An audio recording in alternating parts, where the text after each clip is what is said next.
I mentioned a thing, Party City closing. And you're like, Randy, that's Party City. It's in Crystal Lake. It has nothing to do with Cary. Why are you bringing it up? Well, when somebody, I used to have this tradition going with family to go to Fresh Time shopping. They have a small shopping cart. You get to get in there and the kids get to take the shopping cart and do their thing and put a whole bunch of stuff you don't need in the cart. And then you don't have the heart to put it back. I wouldn't trade that for the world. But one of the traditions I had was leaving Party City or leaving Fresh Time and then going to Party City and having them blow up a balloon for my daughter. And now my son, and a son on the way. And much like how when somebody messes with the school district I went to, you get my attention.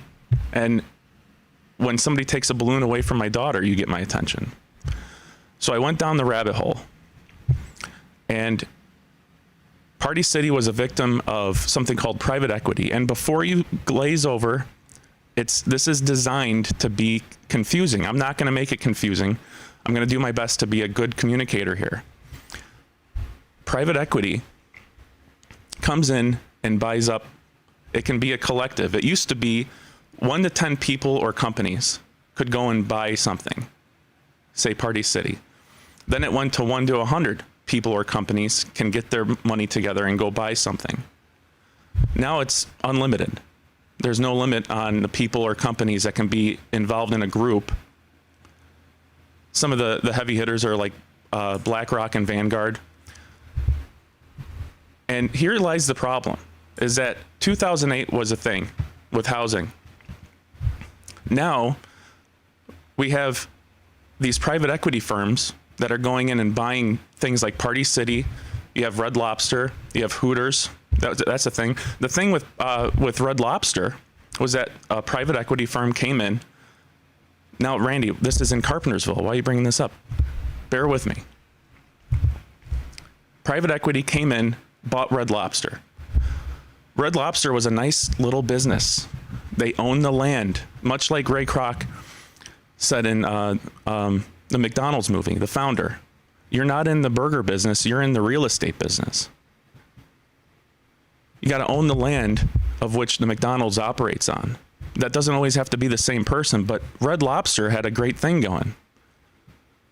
Red Lobster owned the land of which they operated on, so they didn't have to make those lease payments. It wasn't a hard due date to make that lease payment.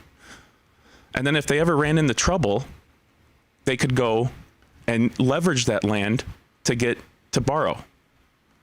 Nice business that they had. Private equity, a whole bunch of people got together, went in, bought a whole bunch of stock, took over controlling interest. When you buy enough stock in something, you can have a controlling interest and essentially take over the company. It was their playground. They started selling off assets, taking on a whole bunch of debt. They didn't care what happened to the name. They didn't care what the founders had built. That's what we need to take care of in Cary. We have a lot of history here. And there's a lot of forces at play here that want land to treat it as their playground. And when I went into Party City, I saw the same thing happened with private equity. And I have here this is Caryopoly. I have not played this yet, but these are the pieces that came with it. This is supposed to resemble your house. That's what they gave you. It's like a gray box. Very inspiring. This is what the house used to be for Monopoly, regular Monopoly.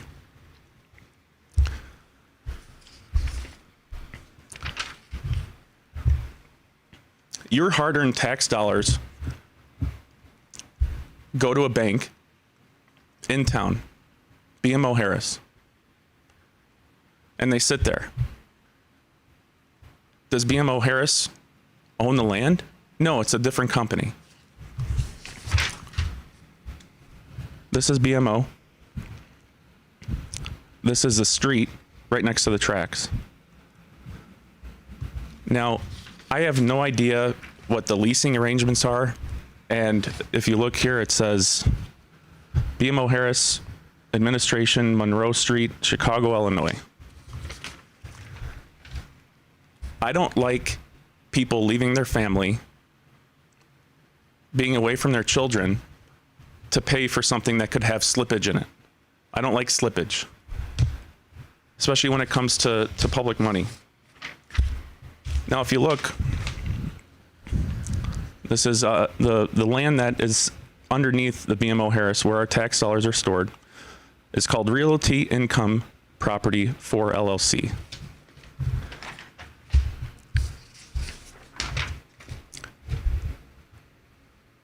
This, I'll get to that in a minute. There's a group of companies with 1, 2, 3, 4, same name. They own a closed Arby's in Lake in the Hills. They own, the land on Arby's, and then they own the land of which the AMC sits on in Lake in the Hills. So if you see a going trend here, there's a lot of moving pieces. And when it comes to your tax dollars, I want to find out. And there was kind of a breaking point here to where I was sitting on this for a while, and I was like, what did it for me was doing the door hangers,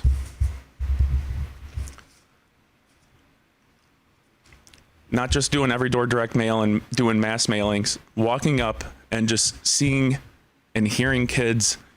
And I was like, we need to address this.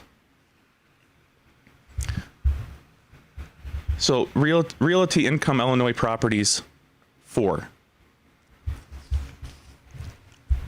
That might very well be an Illinois corporation. But in Delaware has a certain set of laws to where it's a lot more private to own a company. So a lot of people will set up the same name of the company in Delaware. And in Delaware, you have the same Realty Income Illinois Properties 1, 2, 3, 4.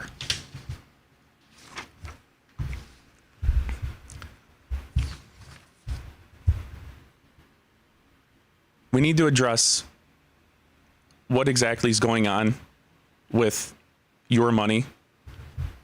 We need to make it work harder for you. We need to make sure that private equity is not destroying and dismantling our school districts, our families. And I want to bring those values of no matter who calls in your town, you're helping them.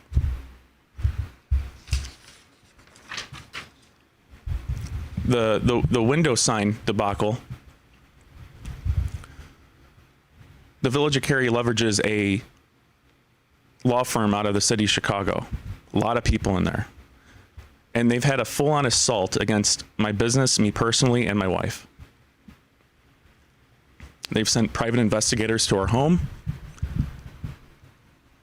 And when I looked up this BMO Harris leasing branch, where all the lease payments supposedly come through, I looked it up in Chicago. And then I was like, well, I wonder where that lawyer office is. Literally right across the street. These are the lawyers that are training our zoning board. These are the lawyers that have suppressed and have sent nasty letters to our school district. You have a right to be upset. I certainly am. And I like to bring a level head to this. That's why this whole show has always been about communication, about the community.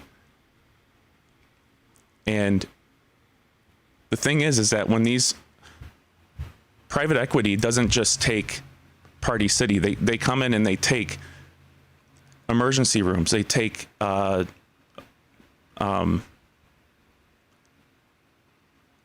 HVAC companies, carpet companies, and they put them all together. Remember Empire Carpet? Empire Carpet, there was no Empire Carpet. That was just a collective.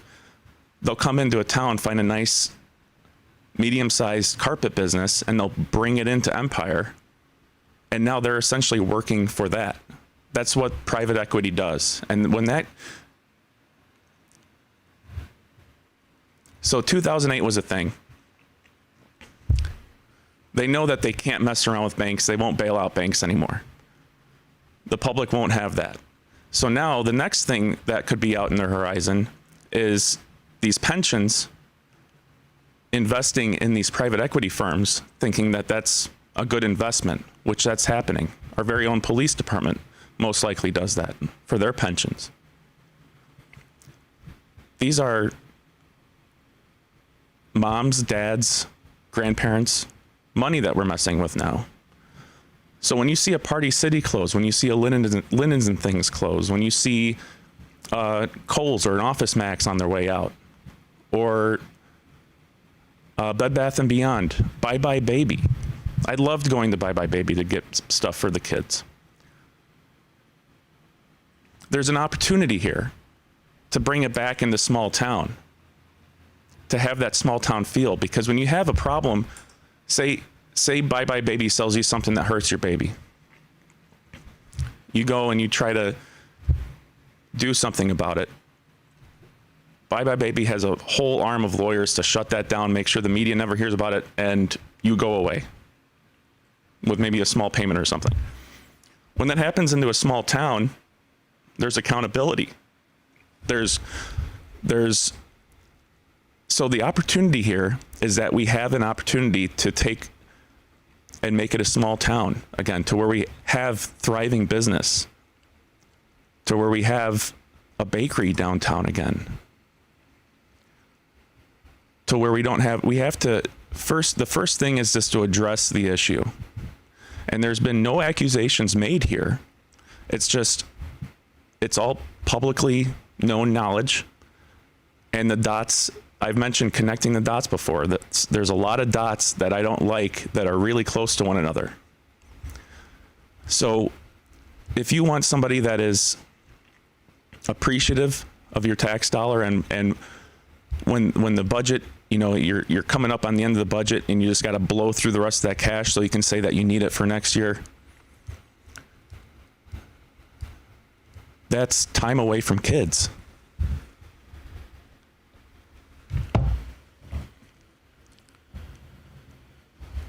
That's time away from your loved ones. And if you want somebody in there that appreciates and understands that fact, there goes Dad. I'm your guy. So all these gray houses here, add some color in your life.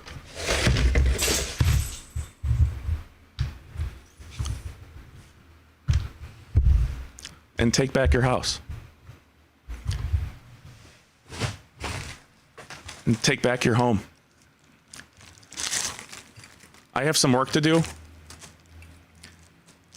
Get out and vote. And I appreciate you following me for this journey. I look forward to continuing the show after April 1st. Have a wonderful weekend.